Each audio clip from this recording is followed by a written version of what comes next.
A lot of people have been speculating on what role Seth Rollins will be playing in the CM Punk versus Drew McIntyre match that is slated to take place at SummerSlam, obviously depending on if CM Punk gets cleared or not before Cleveland. We now have some solid concrete information on what role Seth Rollins will play at the biggest party of the summer.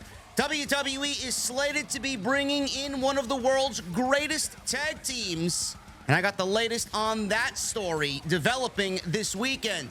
Tony Khan wants to bring a major stadium show here to the United States. What show will that be? And where are we potentially thinking this major show will take place? I got the update on that after Tony Khan dumbed down the rumors. And Ring of Honor is set to undergo some changes. Will they be changes for the better? We will see. I got all the latest right here on today's Off the Script for July 20th, 2024. We'll start with the Motor City Machine Guns, headed to WWE, potentially. As one of the world's most influential tag teams, it is no surprise that when the news broke that the Motor City Machine Guns were set to leave TNA Wrestling, both WWE and AEW were getting very excited and became very interested about potentially landing both Alex Shelley and Chris Sabin. Now, they wrapped up their time in TNA back in March and have remained active on the independent scene, both as duos, obviously a duo, and as solo competitors, even facing each other at a recent Prestige wrestling event. But where will they eventually land when it comes to their next long-term home? Now, while it is initially believed that the Motor City Machine Guns were set to join AEW, there was a rumor that got started on social media that they could potentially be added to Blood and Guts, that they would be feuding with the Young Bucks and fighting alongside Team AEW. They were set to join AEW, but Dave Meltzer noted in the latest edition of the Wrestling Observer newsletter that they are expected to be joining WWE, though nothing has been made official as of this weekend. Now, Fightful's Sean Ross Sapp echoed this sentiment on social media Friday, saying the feeling many have in wrestling is that the Motor City Machine Guns are going to WWE. Now, about a month ago, AEW people outright said that they were not signed to the company. A lot of people on the indies are acting like they're wrapping up, but they are indeed still taking bookings. Meltzer claims he's heard WWE made Sabin and Shelley a better offer than AEW. Now, to Sapp's point, while Sabin and Shelley look to have said their goodbyes on the independent circuit after their match for Prestige Wrestling, they've since taken bookings for Absolute Intense Wrestling on August 1st in Cleveland, which is 2 days before SummerSlam taking place in the same city, and for Smash Wrestling against AEW's Evil Uno and former AEW star Stu Grayson on August 18th, better known as then the Dark Order. I know a lot of people, I'm sure this will open up some really, really great friendly discussion on social media when the Motor City Machine Guns choose WWE over AEW, man. I'm sure everybody's going to get along swimmingly after the news breaks that they officially signed with World Wrestling Entertainment. Listen, it's easy. It's easy to go to AEW because Alex Shelley and Chris Sabin, they would probably fit into that environment with that style, with that whole atmosphere, where the best wrestle. It would be easy to fit in there for them. It really would. I'm going to say the same thing I said about Kazuchika Okada. When he was a free agent and he shockingly was leaving New Japan Pro Wrestling to come to the United States full-time and wrestle for AEW, there is a small part of me that would have loved to see Okada built and presented in the Paul Levesque era. I think I can speak for a lot of people who would be very interested in seeing that. Now, obviously, he's doing fine in AEW. He's making a boatload of money. He's very happy. Good for him. I love him. I think his comedic timing and his presence in the Elite has been a fucking great addition, and I'm looking forward to Kenny Omega coming back and really taking that feud to the next level. I'm going to say the same thing about the Motor City Machine Guns. It's easy to go over there. WWE's tag team division is not really all that great. AEW's tag team division is not really all that great. It once was the best tag team division in all of pro wrestling, and it seemingly has fallen off a cliff. There has been a lack of focus on the tag team division. Where do Alex Shelley and Chris Sabin fit into the current WWE plans? I don't know. Do they go to NXT? Do they get a short run in developmental to learn the WWE ways? Who knows? Nobody's immune to going to NXT. Stephanie Vaquer is going to NXT. Julia is going to NXT. AJ Styles, I'll never forget, when he signed with the WWE, he openly admitted, I probably would have benefited from at least 6 months to a year in NXT before jumping right to the main roster. Who knows where they go? I would immediately thrust them to the main roster. I think they are main roster ready. They do have some television experience. They are seasoned veterans in this game that I don't think would take a lot of time to get on the ball with how things WWE does and how they operate. I think it would be a great addition to Raw or SmackDown, and I'd love to see them go up against the Street Profits or the New Day, or I don't even know who's on WWE's tag team division anymore, really. Honestly, Austin Theory, Grayson Waller, Johnny Gargano, and Tommaso Ciampa. I mean, it's slim pickings. I really wish that they would fix their tag team division, but I would love to see how Triple H treats both Alex Shelley and Chris Sabin, and I do think, in their eyes, I don't want to speak for them, I think it would be easy to take the AEW deal because it would be familiar. But I also do think that even though WWE is probably going to match whatever AEW and Tony Khan offer, WWE would be looked at as a challenge for them. And I think at this point, just seeing how great they are, I think they would want the challenge. I think they are going to want to challenge themselves to see how they can operate in WWE after all these years of never actually being there. So I would love to see how that works out for them, and I'm very excited to see what happens, man. But the news is right now that they are headed there. Nothing is confirmed, and I will keep you guys posted right here on Off the Script. Tony Khan, let's keep with the AEW theme. Tony Khan, he addressed a report about AEW planning to run a United States stadium show. This was being reported earlier in the week, and then he actually spoke about this later this week. AEW has held a few stadium shows in its short existence, with a recent report noting that another one is on the horizon. AEW has held stadium shows in New York at Arthur Ashe Stadium, and obviously in the United Kingdom at Wembley Stadium. The London event was the highest attended event in AEW history when it was held in 2023, with just over 81,000 fans in attendance. The promotion for Dynamite and Collision will return to Arthur Ashe Stadium in September for AEW Grand Slam, which is a yearly thing for Dynamite in September. They will run London again next month on August 25th. It was reported by Fightful earlier this week that several people in the Dallas-Arlington area have stated that All Elite Wrestling is planning to bring a major scale event to the area in 2025. It was added that several sources teased that it could be a stadium show and be on par with AEW's biggest event, which we all know is All In. It was added that officials in the area could make an announcement about the show by the end of the year, and Tony Khan, while actually speaking with comicbook.com, addressed this possibility. He states, and I quote, "It's not something that we would be looking to do here in the immediate future." Clearly, it's not the immediate future. It's not 2024, but 2025 would not fall into the category of immediate future. But it is an exciting idea and something I think that we absolutely could do and something that would be very interesting. I can't comment on the accuracy of such reports or the immediate future, but we've had great shows over the years in Texas. We've never done an AEW pay-per-view in Texas. We've done a lot of Ring of Honor pay-per-views in Texas. A lot of AEW's biggest TV episodes have been in Texas. But the one thing we've never brought is an AEW pay-per-view. And Lord knows there's a lot of demand for it.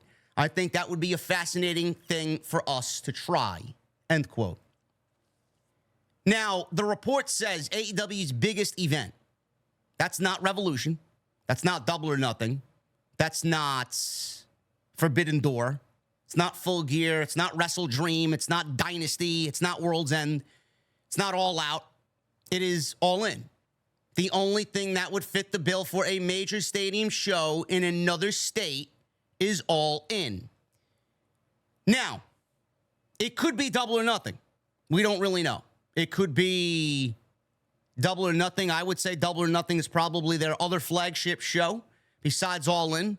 Could be that. There's no report that it will be All In. I'm just going on the assumption that the report said AEW's biggest event, and AEW's biggest event is All In. Now, a lot of people have this misconception that when AEW starts talking about doing stadium shows, that they need to fill 80,000 people in a Wembley stadium for it to be successful. I think that's a load of shit. I think that narrative is fucking ridiculous, to be quite honest with you. AEW filled 81,000 people in Wembley Stadium last year. I was there in attendance. I was one of the 81,000. It was one of the biggest things I've ever seen in my entire life. It was a huge spectacle. The energy there was unlike anything I've ever felt before. That was a one-time thing. They will never fill 81,000 people in a fucking stadium ever again, especially that stadium. Just look at what they're doing this year. They have at least on par to hit 50, 55,000, maybe 60,000 for All In this year. That's going to come in well underneath 81,000. But that's the perception that these social media fans, these AEW haters, and the WWE elitists, all these people think, well, they didn't fill 80,000 people like they did last year. That's deemed a failure. I'm sorry, I don't look at it that way. You want to fill 60,000 fucking people on any given night to watch professional wrestling in a country that doesn't get it all the time, or in any place for that matter, anywhere across the globe, you fit 50, 60,000 people in a fucking stadium. To me, that's a huge fucking success, man. That's easily a $6 million, $7 million gate for AEW. So if you think that's a failure, I'm going to need you to shut the fuck up and start thinking logically. It's not a failure. So then we get to this report. WWE, they run stadium shows and they are running SummerSlam. They're doing 50,000 people for SummerSlam. Right now, they're just about 45, 46,000 people. 50,000 people for WWE is a huge deal. If AEW does 50,000 people for All In, why is it looked at any differently? Now, if they come to the United States and they want to run AT&T Stadium, if AEW fills 50,000 people in AT&T Stadium, are you going to look at that as a fucking fail because the stadium fits 110,000 people? I don't look at it that way. 50,000 people conglomerated in one venue to watch pro wrestling. I mean, that's a beautiful thing. But who's to say they want to run AT&T Stadium? I think that would be a fucking fail mindset for them to go that high, shoot for the stars right away. Let's work our way up. There's another stadium in the Texas Arlington area where the Texas Rangers play called Globe Life Stadium that fits about 45,000 people. Why can't we run there? With the stage set up and everything that they need to get the production side set, you're probably looking at maybe, 40,000 people, 38,000 people to 40,000 people. I think that's a great way to bring All In, if you want to bring All In to the United States. And then if you look at the Texas Rangers schedule, because the MLB released everybody's schedule for 2025, there's a nice little gap where we have Globe Life Stadium not really being occupied from August 15th all the way up until August 21st. That is a huge block where a pro wrestling show would nicely fit into Globe Life Stadium. So we don't really know what the deal is. But a lot of people have this misconception that if AEW doesn't fit 80,000 people in one place, that it's going to be a fucking failure. If they fit 30, 40, 45,000 people in a fucking stadium, that is going to be a huge deal. So stop looking at it like they need to do Wembley 2023 all over again. I quite like the idea of doing it in a baseball stadium and keeping it a little bit more low-key. Plus, I've never been to Dallas, and I think that would be a nice little getaway if they do want to run the biggest show that they do all year in the Dallas, Texas, Arlington area. So I'm looking forward to it. We don't really have any news on it. We could get an announcement at All In this year. We could wait until the end of the year until we get a little bit more solid information on it. But, Another thing is Tony Khan, does he want to let Wembley Stadium go? That's the thing. Tony Khan can be very, very petty. And we know, I'm letting you guys know right now, this is the way WWE operates. WWE is obviously interested in running WrestleMania in the London area. It's going to happen.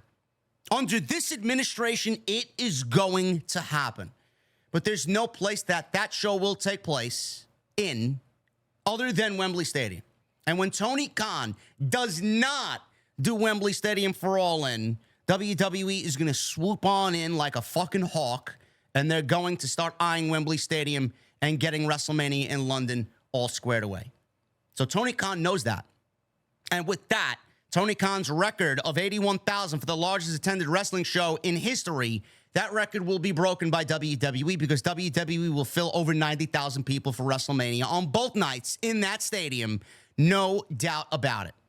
And Tony Khan's record that he takes to sleep with him every night will be a record no longer. Just letting you know. Stop worrying about WWE. Moving on to some WWE notes. Rhea Ripley, not cleared yet and not expected to wrestle until SummerSlam. There was talk of Rhea Ripley returning to storylines at SummerSlam or the Raw after SummerSlam. However, WWE opted to go with returning Rhea Ripley to television 2 weeks ago and opted to go with Rhea Ripley versus Liv Morgan for the WWE Women's World Championship at SummerSlam. Now, I'm excited to see how this story plays out because this will not be the end of Liv Morgan and Dominic Mysterio. I do think that Liv, if the match does take place, will retain the championship, and we will get this feud all the way to Bad Blood in October, on October 5th in Atlanta.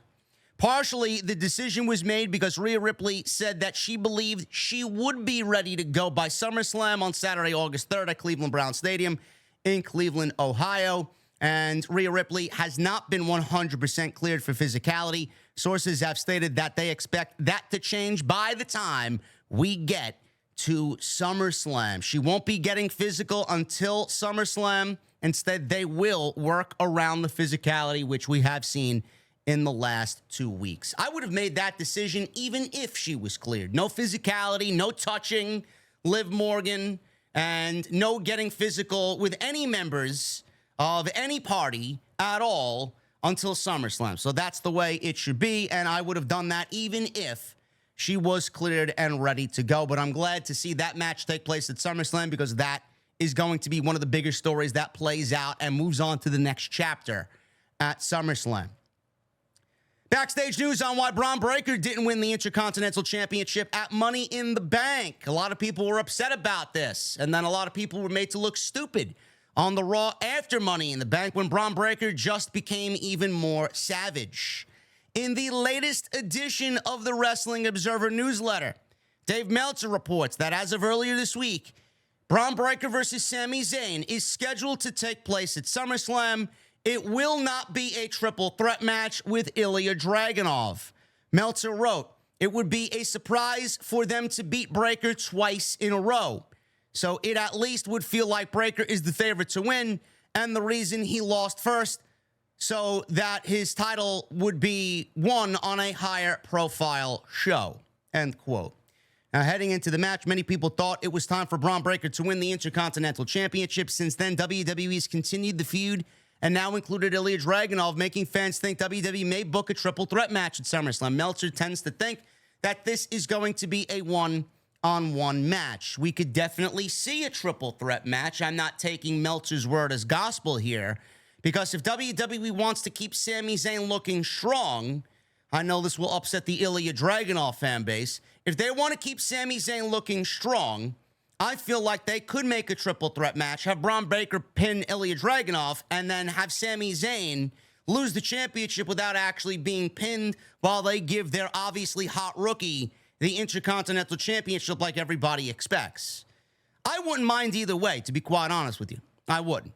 I honestly feel like a lot of people are looking for Sami Zayn to get involved with the OG bloodline and take on this new renegade bloodline led by Solo Sikoa as Roman Reigns tries to get back the OG bloodline to battle alongside him. We may see that happen. Sami Zayn versus Braun Breaker one-on-one, I would be okay with Zayn dropping the title to Braun Breaker. Dragunov, I know a lot of people are going to be upset if he's thrown in there only to eat the pin. A lot of people are going to be spreading the narrative that he's buried. No, he's not. Triple H is not going to bury Dragunov.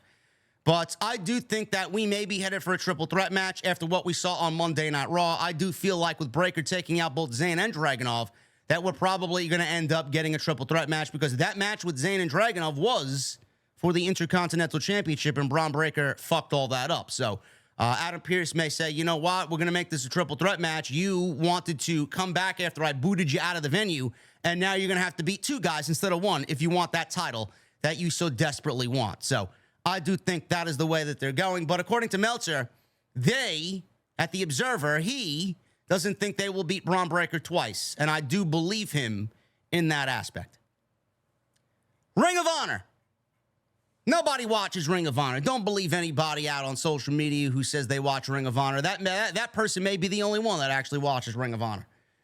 If you've been wanting AEW and Tony Khan to give more tender love and care to Ring of Honor, this story is for you. There is some good news. In recent weeks, Fightful Select has inquired about the future of Ring of Honor, whether it would generally be, upped as far as the overall product, and how it would be with the upcoming AEW media rights deal, which apparently there is news on that looming, as AEW has now filtered its way onto Max. Some of the content from AEW, Dynamite, and some shows that AEW has put on pay-per-view, I believe, has made their way over to Max, at least internationally. So news on that deal may be very, very soon. At least in the short term, Fightful is told that Ring of Honor is likely to have more care given to it. The upcoming Arlington tapings were pointed to as what could be a turning point, as the brand is getting dedicated taping shows. With one source talking to Fightful, they said that this should lead to at least more consistent creative in that sense, as numerous shows will be filmed across one day, as opposed to the show being filmed weekly before or after Dynamite or Collision. Another note and point that was given was that MXM, this is Massey and Mansour, the former models in WWE, Maximum Male Models, they signed specifically with Ring of Honor. And as of right now, they are with the brand. We did ask if champions would be featured more on Ring of Honor TV, whether it be matches or appearance, and it was indicated that it looks that way with the upcoming tapings.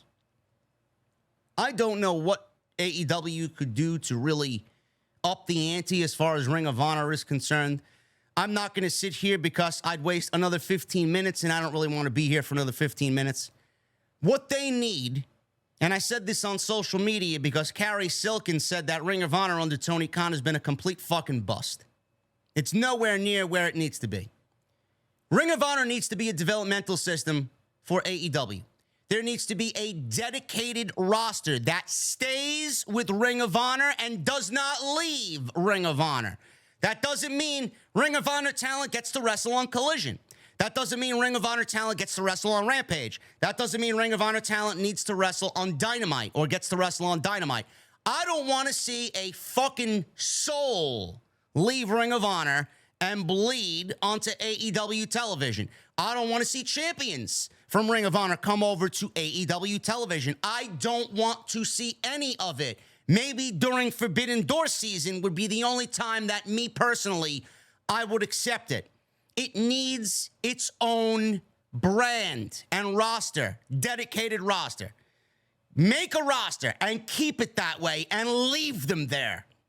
You want people from the indies to come on into AEW? Ring of Honor is your first stop.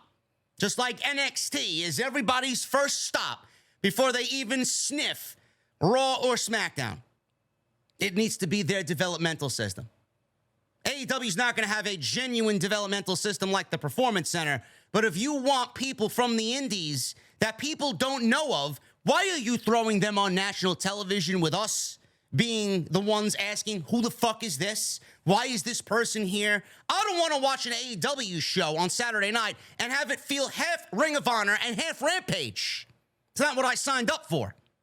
The original vision of the show has gone down the fucking toilet. Every time there's a Ring of Honor television, piece or a Ring of Honor roster on Saturday night, I immediately changed the fucking channel. When Dalton Castle is on television, I changed the fucking channel. I don't give a shit. Leave them with ROH. All their championships, leave them with ROH. Other than that, I don't know what else to tell you. I really don't. Just leave it the way it needs to be by itself where it doesn't bother anybody.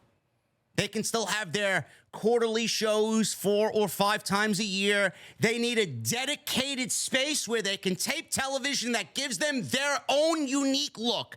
Nobody wants to buy a fucking ticket to an AEW show and sit there any longer than they have to because we need to get these Ring of Honor tapings out there in front of everybody. Nobody wants that. Nobody.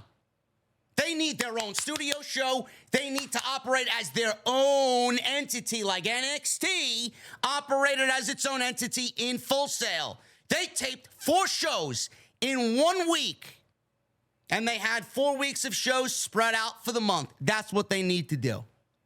It may be a little bit more work, it may be a little bit more manpower, but that's exactly what they need to do. And I don't want to see none of this shit bleed onto AEW television because the more it does, the less I fucking care.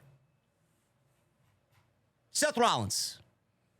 A lot of people have been making specific roles based on creative for what Seth Rollins should do going into SummerSlam with CM Punk and Drew McIntyre slated for a one-on-one match, which could be the biggest match that WWE does all year outside of Cody versus Roman Reigns at WrestleMania. WWE will be adding Seth Rollins as the special guest referee for Drew McIntyre versus CM Punk at SummerSlam. In the latest edition of the Wrestling Observer newsletter, Dave Meltzer reported that there is a guest referee spot scheduled for one of the top matches. Now, he didn't say which match, so he left it open-ended. It's unclear which match it will be for, but he was told it's not Rhea Ripley versus Liv Morgan. Now, that could work with Dominic as the special guest referee, but I do think that Dominic is going to be forced. If you guys remember the 1993 SummerSlam, man, when Sensational Sherry, before that match with Marty Jannetty and Shawn Michaels, she got hit with the glass window that Shawn Michaels used to pose in front of. And Marty Jannetty actually accidentally hit Sherry with the mirror, and Shawn Michaels ran away like a fucking coward. Sherry was injured, and she sold the injuries for a few weeks, only to come back at the 93 Royal Rumble, and the tease was which side, which corner would she be in? She opted to be in the corner of Marty Jannetty. I could see the same thing playing out here for Dominic Mysterio. Is he going to be in the corner of Rhea Ripley? He may show up in the corner when the match starts to be in the corner of Rhea Ripley, but I could see him choosing Liv Morgan in the end and helping her retain the championship. That's just one idea, but I could see Dominic being the special guest referee, but I do think that they could go another direction with Dominic, Liv, and Rhea. Seth Rollins is not going to have a match, and if he's back and healthy and 100% ready to go, and you're not including him in SummerSlam in a wrestling capacity, I think that pretty much determines what role Seth Rollins should play at SummerSlam, and he should get the special guest referee spot here. From pure speculation, it's possible Seth Rollins could be the special guest referee, says Meltzer, for the expected CM Punk vs. Drew McIntyre match, since they've included him in the program coming out of Money in the Bank. Because Punk cost McIntyre the world title at the event, the original match against world champion Damian Priest noted if Rollins didn't win, then he would challenge for the title as long as Priest is champion. Or wouldn't challenge for the title as long as Priest is champion. Priest rescinded that and basically says when he gets done with Gunther, he will be willing to give Rollins another shot at the championship. Regardless of all that, WrestleVotes, who's pretty spot on about everything, reported this week that the sources that they have state the current plans have Seth Rollins as the special guest referee for the CM Punk vs. Drew McIntyre SummerSlam match. Creative is proceeding under the assumption that Punk will be ready for action, with the anticipated clearance date set for Monday, 7/29. And then he follows up with a picture of the 1997 SummerSlam, The Undertaker versus Bret Hart for the WWF Championship, with Shawn Michaels as the special guest referee, and he says, Allah, this is the inspiration for Rollins being the special guest referee. Gee, man, I wonder what two podcasters called that 3 weeks ago before there was any news on that. I'm one of them. Solid Monster's the other. I'm excited about that, man. I think that adds a whole other level of intrigue that we were not really expecting here, man. First of all, we weren't even expecting Rollins to be back on WWE television, and now here he is, and now he's being thrusted into this storyline, which is basically him picking up the pieces since WrestleMania, because Punk and Rollins was the direction going into WrestleMania. That was your WrestleMania match this year. So the fact that he's picking pieces back up and still kind of, you know, figuring out what he's got to do with Punk, because Punk is a fucking thorn in his ass. I love it, man. So we got 3 huge studs on Monday night. Punk, Rollins, and Drew McIntyre, man, all fighting for the top spot. That's great television. What is he going to do in this match? What is he going to do? Who is he going to side with? What fuckery are we going to see here, man? Because if Rollins is the special guest referee, you know that some shenanigans are going to go down. And who's going to be the recipient of those shenanigans? Is it going to be Punk or is it going to be McIntyre? My honest opinion, I don't think Punk wins his first match back. I think McIntyre needs this win absolutely. Then we go to Berlin, Punk gets his win back, and then we go to Bad Blood, and then we get Hell in a Cell. And I think we get everything from that point on, ending the feud, and then Punk and Rollins can feud to the end of the year, to their heart's content or extent. And then we get into WrestleMania season, and then we figure out where Rollins and Punk are going to be slotted on the WrestleMania card. Is it going to be for the World Championship? And how is that going to work out? So I do think that we are in the midst of something very special here. Got a special guest referee spot for Seth Rollins. If he ain't wrestling, that is the best role for him in Cleveland. Can't wait. Guys, thank you very much for all your support. I want to formally apologize, man. I haven't been uploading extras because basically there's been no news. That's the reality of the situation. There is no news, and if there is news, I will give you guys videos. When there is no news, I'm not just going to put anything out. I like to sit here. I like to fucking give you well thought out opinions. I want things to matter. And if there's no news, I don't want to put out a video just for the sake of getting shit out, because then we're left with nothing to talk about. When a Tuesday Night Titans rolls around or one of the live streams rolls around, we got nothing to talk about. So hopefully you guys understand it's been pretty dead this summer. There is no juicy gossip going on in pro wrestling right now. So the news is very thin and very hard to come by. So hopefully you guys are very understanding of that. But I hope you enjoyed today's video. And if you did, hit that thumbs up. Let me know what you think down below in the comment section. Hit that subscribe button down below. Turn on the bell for notifications. And if you missed any of the streams this week, we were live for Raw, Tuesday Night Titans with the Solid Monster, episode 57 on Tuesday. I was live by myself, minus Jesse, for Wednesday's Dynamite. Will Ospreay and MJF, almost 1 hour on Dynamite. And we were live for Friday Night SmackDown last night. So if you missed any of that stuff, go and check it out. Again, hit that thumbs up. Leave me a comment down below to let me know what you think of all the top stories right here on OTS. And until I see you guys next, more news right here on OTS. I'll see you guys later.